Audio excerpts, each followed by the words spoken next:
प्रसंगाद्वारे आवाहन केलेलं आहे की मी आपल्याला भेटू शकत नसलो तरी ज्यांचं माझ्यावर प्रेम आहे, ज्यांचं सावंतवाडी शहरावर प्रेम आहे, त्यांनी सर्वांनी धनुष्यबाणाला मतदान करावं.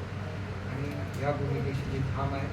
आणि तरी लोकांनी कुठलाही गैरसमज मनामध्ये ठेवू नये आणि प्रत्येकाने धनुष्यबाणाला तिन्ही आपली जी मतं आहेत, 2 प्रभागातील उमेदवारांना आणि 1 नगराध्यक्षाला, ही तिन्ही मतं धनुष्यबाण चिन्ह बघूनच घालावी, जेणेकरून एक चांगला कारभार हा सावंतवाडी शहराचा होऊ शकतो. त्यांनी असं म्हटलं की त्यांनी तुम्ही आजपर्यंत राजघराण्याचं नाव सांगून राजकारण केलं आणि आता मात्र राजघराण्याच्या विरोधात तुम्ही आहात आणि तुम्ही त्यांना पाठिंबा दिला पाहिजे असं त्यांचं म्हणणं. एक गोष्ट अशी आहे की जर आमची युती झाली असती तर मी 100% पाठिंबा दिला असता. पण युती मोडल्यानंतर त्या BJPच्या उमेदवार आहेत, आमच्या उमेदवार ॲडव्होकेट नीता सावंत कविटकर ह्याच आहेत आणि त्याच्यामुळे पाठिंबा देण्याचा प्रश्न उद्भवत नाही. त्यांनी असंही वाक्य वापरलं की आमचे प्रदेशाध्यक्ष रवींद्र चव्हाण यांनी जर थोडा आग्रह केला असता तर आज या क्षणी या स्टेजवर केसरकर राहिले असते. पण ह्या दरच्या गोष्टी आहेत. त्यांनी जर आघाडी केली असती तर त्यांचं म्हणणं खरं असू शकलं असतं, परंतु आज ते म्हणणं खरं नाही. उमेदवार कसा पाहिजे? उमेदवार हा सर्वसामान्य लोकांना 24 तास कधीही भेटणारा उमेदवार असला पाहिजे. कारण त्या ठिकाणी लोकांची नागरी समस्या असतात आणि त्या नागरी समस्या जर सुटायच्या असतील तर सर्वसाधारणपणे ज्याला सहजासहजी भेटता येतं असाच उमेदवार त्याला मतदान लोकांनी केलं पाहिजे. काल बेसामंतांनी असं म्हटलं की केसरकरांचं राजकीय अस्तित्व हाणून पाडण्याचा डाव सुरू आहे आणि त्याचा धागा पकडून आज रुपेश आरोप केला की तुम्हाला कुठेतरी राजकारणात हद्दपार करण्याचा प्रयत्न होत आहे. असं काही तुमच्या पक्षाकडनं काही सुरू आहे का? नगरपालिकेच्या निवडणुकीमध्ये आणि राजकारणाचा तसा फारसा संबंध नसतो. राजकारणाचा संबंध हा आमदारकीच्या निवडणुकीमध्ये असतो किंवा खासदारकीच्या निवडणुकीमध्ये असतो, ज्याच्यावर कोणाचं राज्य येणार हे ठरलं जातं. नगरपालिकेच्या निवडणुका या सर्वसामान्यपणे त्या नगरपालिकेचं कशा रीतीने प्रगती व्हावी, त्याच्यामध्ये कुठल्या नागरी सुविधा निर्माण व्हाव्या या संदर्भात असतात. आणि सावंतवाडीमध्ये सर्वोत्कृष्ट नागरी सुविधा आहे. काही मोठ्या गोष्टी वगळता ज्यांची सध्या आता ज्या पाईपलाईनमध्ये आहेत त्या वगळता जवळजवळ सगळ्याच गोष्टी पूर्ण होत आलेल्या आहेत. त्याच्यामुळे लोकांनी विकासाला मतदान करावं अशी माझी त्यांना नम्र विनंती आहे. तुमचा मुद्दा असा होता की तुमचं राजकीय करिअर कुठेतरी डॅमेज करण्याचा प्रयत्न चालला आहे का? नाही, तसा प्रयत्न कोणी केला तर त्याला मी स्वतः काही करू शकत नाही. कारण मी जेवढं काही करता येईल तेवढं करण्याचा प्रयत्न केलेला आहे. चांगले कॅन्डिडेट देण्याचा प्रयत्न केला. त्याच्यामध्ये एखाद दुसरं वॉर्डमध्ये चूकसुद्धा होऊ शकते, मी काय नाही असं म्हणत नाही. परंतु शेवटी लोकांनी ह्याच्याकडे बघितलं पाहिजे की मी माझं सर्वस्व अर्पण करून लोकांसाठी काम करतो आणि त्याच्यामुळे या गोष्टीचा विचार जनतेने केला पाहिजे. आणि सावंतवाडी शहरातल्या जनतेने नेहमीच मला प्रेम दिलेलं आहे. त्याच्यामुळे हे प्रेम यावेळेला सुद्धा ते मला देतील अशी मी अपेक्षा करतो. तुम्ही महाराष्ट्रात एका सत्तेत आहात, पण प्रदेशाध्यक्षांथ्रू मुख्यमंत्र्यांनी असा निरोप पाठवला की सिंधुदुर्गातील 4ही नगरपालिका भाजपच्या ताब्यात द्या, आम्ही सिंधुदुर्ग दत्तक घेतो. हे बघा, शेवटी असं आहे की आमचे नेते आणि प्रमुख नेते श्री एकनाथजी शिंदे हे सुद्धा राज्याचे नगरविकास खात्याचे मंत्री आहेत. ज्यांच्या माध्यमातून प्रचंड निधी हा आमच्या सर्व नगरपालिकांना मिळालेला आहे आणि त्याच्यामुळे त्यांनी ते सुद्धा सावंतवाडी शहरामध्ये 30 तारीखला येणार आहे आणि ते या ठिकाणी मीटिंग घेतील. शेवटी असं आहे की कुठल्या निवडणुकीमध्ये कोणी उतरावं याला मर्यादा आहे आणि त्या मर्यादेचं निश्चितपणे पालन झालं पाहिजे असं आम्हाला सर्वांनाच वाटतं. मला राजकीयदृष्ट्या संपवण्याचा प्रयत्न केला जातो, त्याला माझ्या मागे कोण उभं राहणार? तर सावंतवाडीची जनताच उभं राहणार. त्यामुळे सावंतवाडीच्या जनतेने हा कट ओळखला पाहिजे आणि त्यांनी त्याचं चूक उत्तर हे मतपेटीद्वारे दिलं पाहिजे असं मला स्वतःला वाटतं. संभ्रमित होण्याच्या उद्देशाने ती वक्तव्य केली गेलेली आहे. त्या कोणीही संभ्रमित होऊ नये.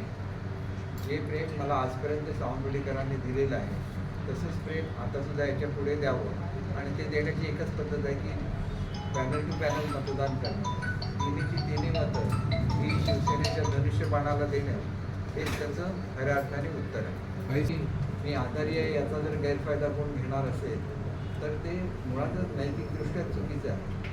त्यांनी आपलं जे काही कार्यक्रम आहे, त्यांचा विकासाचा कार्यक्रम आहे, तो जनतेसमोर ठेवावा आणि मतदान मागावं. माझ्या नावाने मतदान मागण्याचं कोणतंही कारण नाही, कारण मी आजपर्यंत विकास कामं करण्यामागे स्वतःची सगळी ताकद पणाला लावलेली आहे. आणि सावंतवाडीचं स्वरूप येत्या काही महिन्यामध्येच बदललेलं आपल्याला बघायला मिळेल, कारण आमचे जवळजवळ सर्व प्रकल्प हे पूर्णत्वाच्या मार्गावर आलेले आहेत आणि येत्या 2-3 महिन्यामध्ये त्यांची रीतसर उद्घाटनसुद्धा होती. आणि त्याच्यामुळे सावंतवाडी हे एक राज्यातील प्रमुख आकर्षण स्थळ आहे आणि सावंतवाडीची जी स्थान आहे ते अबाधित राखण्याच्या दृष्टीने त्याच्यासाठी आणखी खूप मेहनत केली पाहिजे. आजारपणामुळे काही काळ मी जरी लांब राहिलो तरी पूर्णपणे मी मनापासून सावंतवाडीच्या जनतेबरोबर आहे आणि पूर्णपणे सावंतवाडीच्या विकासासाठी मी कटिबद्ध आहे. दीपू भाई, सिंधुदुर्गातील राणे आणि केसरकर यांचं वलय कमी करण्यासाठी रवींद्र चव्हाण कुठेतरी षडयंत्र रचतायत का?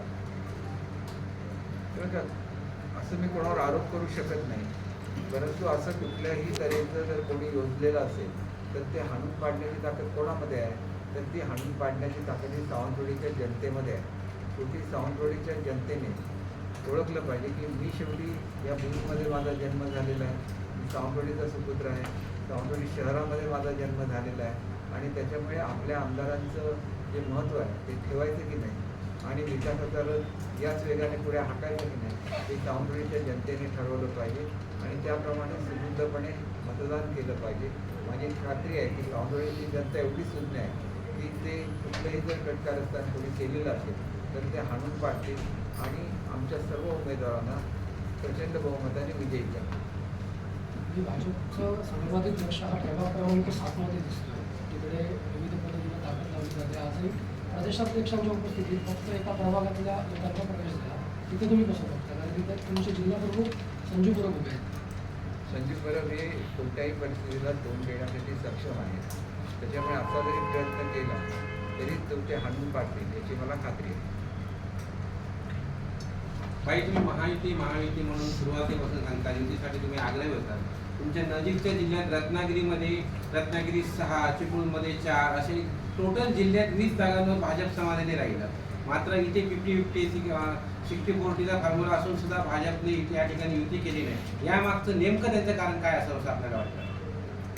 याच्यावर मी काही कॉमेंट करू शकणार नाही. शेवटी जनतेने हे ओळखलं पाहिजे की जर राज्यामध्ये आम्ही एकत्र कारभार करू शकतो तर तो नगरपालिकेमध्ये सुद्धा करू शकतो, हे माझं म्हणणं होतं. आणि त्याच्यामुळे ते जर योग्य ठरलं असतं तर मग ही लढाई करावी लागली नसती. एवढी कटू लढाई खरं तर आपापसामध्ये होता कामा नये. मित्रत्वाची लढाई झाली पाहिजे आणि तशी ती मित्रत्वाची होत नाही ही वस्तुस्थिती आहे. आणि म्हणून जनतेने सावधपणे मतदान केलं पाहिजे असं माझं सर्व जनतेला विशेषतः सावंतवाडीकरांना आव्हान आहे. भाई, तुम्ही एकीकडे सांगताय की युतीसाठी तुम्ही शेवटपर्यंत वाट बघितली, शेवटपर्यंत तुम्ही आग्रही होता, पण आजच नितेश राणेंनी भर व्यासपीठावरून असं वक्तव्य केलं की मी स्वतः 2-3 वेळा तुम्हाला भेटलो, म्हणजे भाईंना भेटलो, दीपक भाईंना भेटलो, पण दीपक भाईंनी कुठलंही स्वारस्य दाखवलं नाही तडजोड करताना. हे म्हणणं पूर्णपणे चुकीचं आहे. तो पुढाकार मीच घेतलेला होता आणि त्याला पुरेसा रिस्पॉन्स मी स्वतः ओरोसला जाऊन त्यांना भेटलेलो होतो. ते मला भेटलेलं नाही. मी स्वतः ओरोसला गेलो होतो त्यांना भेटायला की युती व्हावी म्हणून. आणि त्याच्यामुळे युती झाली असती तर एवढी कडवट लढत झाली नसती. लोकांना शेवटी विकास पाहिजे असतो. लोकांना तुम्हाला आपापसात भांडलेलं नको असतं, ही वस्तुस्थिती आहे. बाई, युतीचं घोडं नेमकं तिकडूनच अडलेलं होतं का? त्यांच्याकडून काही रिस्पॉन्सेस शेवटपर्यंत मिळाला नाही.